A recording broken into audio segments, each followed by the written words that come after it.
Kalian tahu nggak apa yang terjadi tahun sekitar awal 2000-an gitu? Pernah dengar nggak yang namanya .com bubble? Nggak, wow. Wow. Jadi .com bubble ini apa ya? .com bubble ini jadi tahun 1990-an akhir internet mulai semua orang pakai internet gitu. Udah gitu semua orang ngomong, wah internet akan menjadi masa depan dunia ini gitu. Dimana semua orang mulai segala company belakangnya kasih .com, Amazon.com, Google.com, apapun yang belakangnya tulis .com gitu ya. Mau startup apapun yang nggak ada produk apa-apa, yang nggak berhubungan sama internet, asal belakangnya .com gitu, investor langsung ini akan menjadi masa depan. Ini akan menjadi masa depan.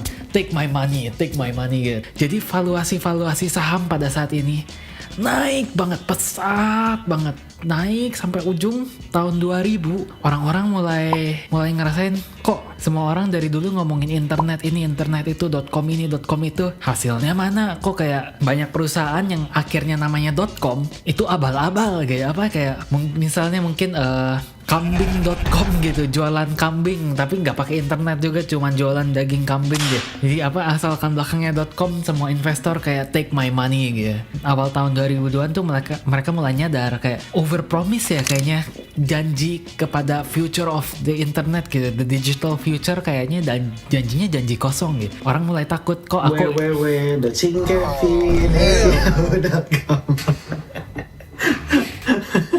Masa kamu gak inget sih? Ya inget, tapi ya pokoknya jadi akhir tahun 2000-an orang-orang mulai nyadar kayaknya overhype deh. Kayaknya apapun yang aku kasih duitnya, aku kasih kambing.com 10 miliar, kok 100 juta aja nggak balik. Udah jual saham aku. Oke, dijual, semua orang mulai jual sahamnya. Turun.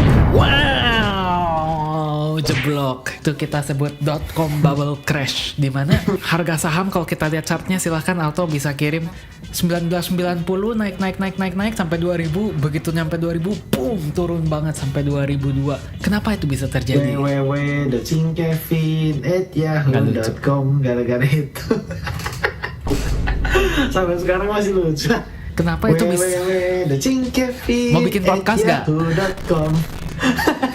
Mau nyanyi www.cingkevin. Nah, kenapa itu bisa terjadi? Karena orang-orang tuh membeli janji akan internet, janji akan masa depan dari internet, yang kenyataannya kebanyakan company yang belakangnya .com ini abal-abal, bahkan nggak ada internetnya sama sekali. Terdengar sangat sama nggak sama apa yang terjadi pada AI hari ini gitu. Semua company, dulu waktu aku ingat aku baru lulus kuliah gitu, Samsung Galaxy AI keluar gitu. Wah, revolutionary segala. Padahal itu kan software update juga bisa gitu, tapi cuman bahkan kadang perusahaan-perusahaan yang nggak ada AI-nya juga nganggep belakangnya tulisan nama perusahaan AI gitu, kambing.ai gitu kan, keren. Kambing.ai gitu ya. Terus investor pada berbondong-bondong mau ngasih duit ke kambing.ai, padahal isinya ada AI-nya enggak, cuma jualan kambing gitu. Bahkan kambing cuma di internet kan bukan .com, ini .ai gitu ya, kambing.ai. Nah, bahkan dulu waktu aku mau mulai cari kerjaan, aku lulus kuliah, kerjaan susah banget ya di bidang teknologi. Aku sekarang kerja sebagai AI engineer, dan profesor aku waktu aku lagi cari kerjaan, aku nanya gitu, kok kerjaan susah banget di bidang AI gitu ya, bukannya AI lagi wah-wahnya. Dia bilang kayaknya lebih gampang buat cari funding buat startup AI sekarang dibanding cari kerjaan di bidang AI gitu. Sekarang apa yang terjadi pada AI ini sangat mirip. Kalau kalian lihat harga S&P 500 akhir-akhir ini, tahun-tahun ini, naik terus gitu. Sampai kapan? Apakah S&P 500 ini dan saham-saham Amerika dan saham-saham besar sekarang akan jatuh dan rontok karena orang-orang mulai tahu, orang-orang mulai nyadar kalau AI ini hanya sebuah janji yang tidak sekeren yang mereka pikirkan gitu ya.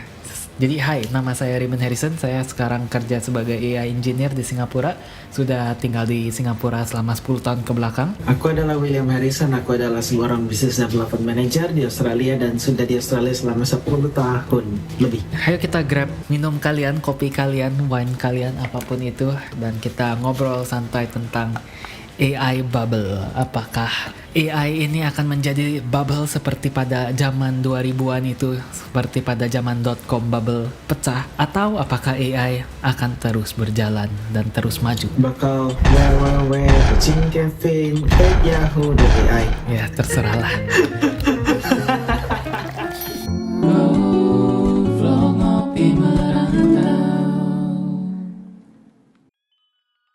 Itu muncul www.thinkevin@yahoo.com dari mana sih dulu, Ri? Dari emailnya Koko Kevin. Dulu Email ada www-nya. enggak ada, kita yang tambahin aja. Ah, itu emailnya Kevin atau emang apa sih? Emailnya anti cing-cing sama Koko Kevin dulu. Gak penting.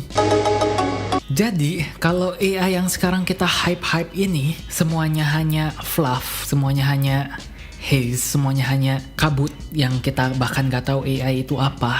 Tapi kita invest terus ke AI karena kita percaya kepada masa depan AI, padahal AI gak sekeren yang dijanjikan. Apakah stock market sekarang kalau kita lihat S&P 500 gitu ya, top 500 company terbesar di Amerika Serikat, mereka semua isinya AI stock. Dan sekarang semua orang berbondong-bondong beli S&P 500 gitu. Kalau AI sampai jatuh value-nya karena orang-orang mulai nyadar kalau ini bukan apa-apa, triliunan dolar kayaknya bisa dihapus dari permukaan bumi ini gitu. Tiba-tiba hilang dalam satu malam sekejap. Cinta satu malam, oh indahnya. Ya, menurut kamu gimana? Kurang lucu sih, lebih lucu www.ceng. Karena Koko udah bilang www apalah itu 3 kali, mending subscribe dulu. Kamu kan Expected. kamu kan investor ya, kamu tahu pergerakan stock market dan lain-lain gitu ya. Kalau kamu lihat price to earning ratio-nya Magnificent Seven aja sekarang gitu, menurut kamu overvalued nggak sih? Overvalued tuh harganya tuh terlalu tinggi, seharusnya nggak setinggi itu, tapi orang-orang tuh beli di harga yang setinggi itu karena mereka bukan beli untuk company-nya pada saat ini, tapi mereka percaya masa depannya akan grow lebih besar karena dijanjikan dengan janji-janji bunga AI. Menurut kamu gimana? Jadi price to P/E ratio itu tuh bisa dijelasin. P/E ratio itu tuh rasio di mana harga saham dibanding earning sebuah perusahaan. Jadi company-nya earningnya berapa, harga dari sahamnya tersebut itu tuh berapa dibanding earning per share-nya itu berapa. Jadi contoh, kamu punya satu lapis pizza. Satu lapis pizza ini tuh bisa bikin analoginya gimana ya? Biasa harga $10 tuh udah bisa bikin orang kenyang. Satu pizza harganya $10, cuman level kekenyangannya ya nggak sampai bener-bener kenyang gitu loh.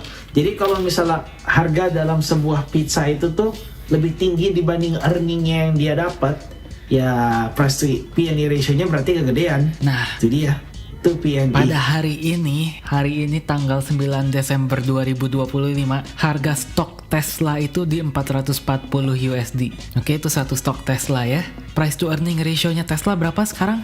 294. Jadi Ya berarti harga satu saham Tesla itu 200 kali lipat lebih gede hampir dibanding ya, 300. earning per share. Earning per share itu tuh seperti pendapatan si company-nya per saham. Jadi kalau misalnya pizza satu loyang gede dibagi jadi 5, kira-kira satu potongannya itu tuh earningnya berapa dari total semuanya. Jadi satu lotnya dibanding penghasilannya Tesla, satu lotnya ya 200 kali lipat lebih tinggi. 294 dibanding kali. penghasilan 294 kali lebih tinggi dibanding ya harga per lot sahamnya. Jadi penghasilan per lot saham. dalam bahasa uang, kalau kita konversi ke uang, maksudnya apa price to earning ratio-nya sampai 294 ya?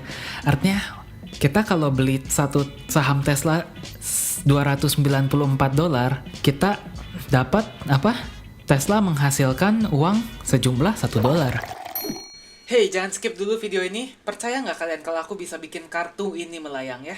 Kalau aku bisa, kalian harus janji subscribe ke channel-channel kami dan tonton video kami yang lainnya ya. Ayo kita lihat. Hey, melayang beneran ini. Sesuai janji.